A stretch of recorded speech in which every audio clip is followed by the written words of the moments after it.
Well, hi everyone, my name is Robin and welcome to Cook With Me Gluten-Free. For those of us that have to be gluten-free for medical reasons, sometimes it's a little frustrating when we can't find a recipe or we walk into a restaurant and there aren't good options and people say, well, you can always eat a salad. But I also understand that some of you are cooking for people that are gluten-free. Maybe you're not gluten-free, but you're having a dinner party or friends and family over that do have to adhere to a gluten-free diet. And I'm not forgetting about you guys either, the ones that want to be gluten-free because that's the diet that you choose to abide by. In all the cases, we need better gluten-free options. So my goal for Cook With Me Gluten-Free is to bring you recipes that are traditionally not gluten-free, all the good stuff. And today we are starting with focaccia bread. But before we get started, I want you to know a little bit about me and why I have to live a gluten-free life. I can't remember the year exactly. I'm going to take a stab at it and say in 2012, I was sitting here in my kitchen and my mom looked across the table and she said, "Your neck looks fat." And of course I was like, thanks. But I followed up with my family care physician and asked her to, do a manual thyroid check. And she did, and she thought everything felt normal, but there might be a little bit of an enlargement in the thyroid. And there was. So I had to go in for the ultrasound, and long story short, they found a nodule.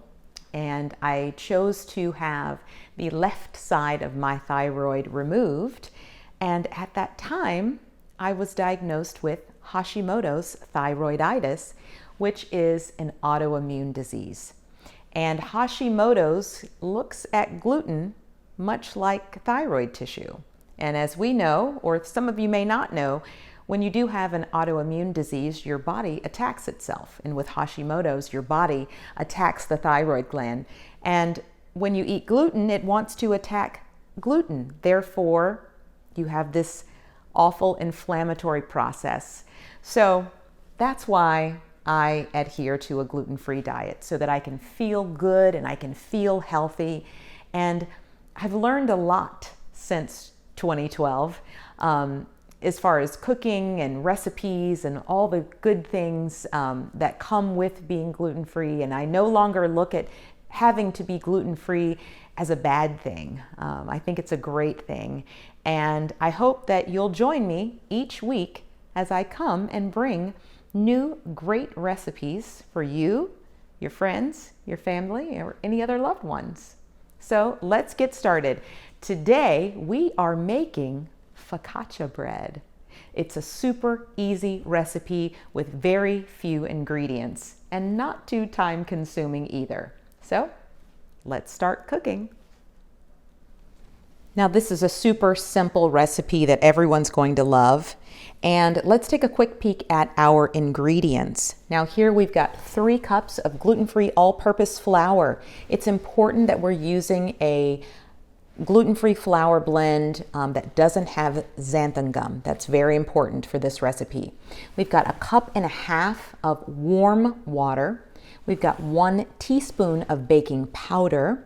We've got 1 teaspoon of salt, 2 tablespoons of extra virgin olive oil, 1 tablespoon of sugar, 1 tablespoon of dried rosemary, and 1 tablespoon of active dry yeast. Okay, we're going to start out our recipe with our 1.5 cups of warm water. Put that on our bowl. We're also going to add our sugar. This is 1 tablespoon of sugar. And our 1 tablespoon of active dry yeast. And we're going to let this whisk. We're going to let it whisk for 5 minutes or until it is foamy. So we're going to get that started. We've got our whisk going here. So we're going to give this about 5 minutes until it's foamy. And once it's foamy, we'll come back and we will take a look. Okay, I let that whisk for about 4 minutes. 4.5 minutes. You can up to 5 minutes. So I'm going to go ahead and change out my KitchenAid head from my whisk to my mixing head. So let's go ahead and get that on, and then we're going to add our other ingredients. Now we're going to add in our 3 cups of flour next, along with our extra virgin olive oil, salt, and baking powder. So we're going to go ahead and add that in. Let's get that in the bowl nice and carefully here. I probably should have added it before I put my head on, my new mixing head, but that's okay. It's going in just fine. So mixing that in. Mine did get nice and foamy, so I assume that yours should as well.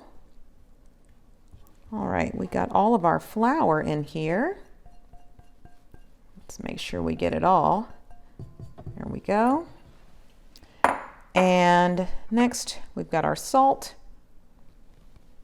our baking powder, and our oil. I'm going to go ahead and lock this in place and start mixing. And I'm going to add in my oil. There we go. Let's make sure all that oil gets out. All the good stuff. All the good stuff. Now, one thing to remember is that this is going to be a very wet batter. It is a very wet batter. So don't be discouraged or think that you've done something wrong. The batter is going to be wet, okay? So we're going to let that get a good mix. We want to mix that very, very well. And after we mix it, we are going to let it sit for 1 hour in a warm place and cover it with a damp cloth, because we want this mix to almost double in size. We want to give it a good rise and let the yeast do its job. So I'm going to give mine a good mix. I always like to make sure everything is kind of down around the edges. Make sure everything gets into that batter. And once you feel like it's well mixed, then we're going to go ahead and let it rest. Okay, we got a really good mix here. Nice, you can see the little bubbles in there. And now we are going to let it rest for 1 hour. Again, we're hoping that this is going to double in size. You want to cover it with a damp cloth. I usually use just a damp dishcloth, but I'm just going to let this rest for 1 hour and we'll see it back. And hopefully it will have doubled in size as it's supposed to. Now, one thing we could be doing while we're waiting for our focaccia bread to rise is we could be preparing our dish. We are going to use a 9 by 13 baking dish. I like to use a glass baking dish, but any 9 by 13 is fine. We will want to line it with parchment paper. I use the individual parchment paper sheets, which means I will have to use more than one. One of my hacks is to spray it with oil or wipe it down with oil. That helps these individual parchment pieces stay in place and kind of hold the shape when the batter is poured into the dish for the focaccia bread. Once it goes into this dish, it will sit for another 30 minutes before going into the oven. Towards the end of that time, you can go ahead and preheat your oven.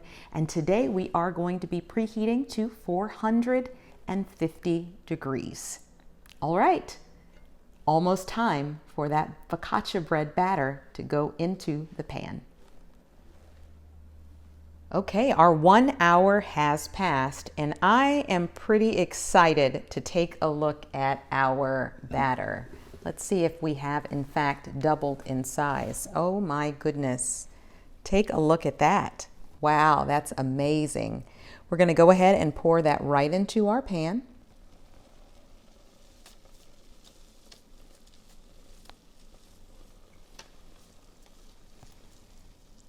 Now, remember, we're going to let this sit for another 30 minutes once we get this all out of our pan. I'm going to go grab a spatula and I'll be back after our next 30 minutes have expired. Okay, I got a spatula and got the remaining of the batter out of the bowl, and now it is going to sit here for another 30 minutes, and we are going to cover it again. So let's get that covered. I'm going to be really careful covering mine because of my parchment paper. I don't want to have any accidents here. So nice and careful, making sure that nothing drops. There we go. We are good there. And just a reminder, in about 15 minutes, make sure you preheat your oven. You're going to preheat your oven to 450 degrees. So we let that rest and rise for another 30 minutes, and our pan is nice and full. What we're going to do next is get a little bit of water here. And with your clean hands, you want to just kind of dip your finger in the water, and we're going to poke some holes right into that batter, okay? I'm going to poke some holes into the batter. So I'm just going to kind of go in and do it all around. You can see it's kind of making a little dimple in the batter. I'll go around and do some more. See that?